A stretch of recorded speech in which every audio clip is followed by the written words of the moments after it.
আজকে ছাদ বাগানে গিয়ে তো দেখি পুরোই আমি অবাক।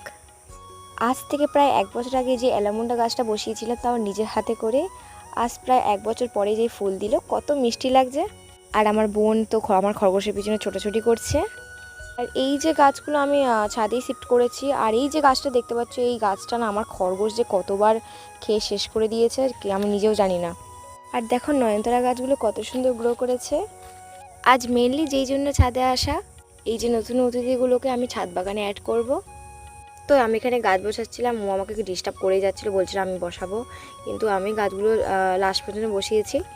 হ্যাঁ, তোমাদের কাদের কাদের বাড়িতে এরকম বোন ভাইরা এরকম গাছ বসানোর জন্য বায়না করে, তোমরা অবশ্যই কমেন্ট করে জানিও।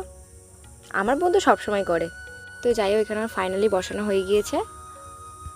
আর এই যে দেখো পুদিনা গাছগুলো কত সুন্দর গ্রো করেছে। কৃষ্ণচূড়া গাছটা দেখতে গিয়ে দেখি গোড়া থেকেই ছিঁড়ে গিয়েছে। কি করব, বসিয়ে দিলাম আবার, যদি বেঁচে যায়।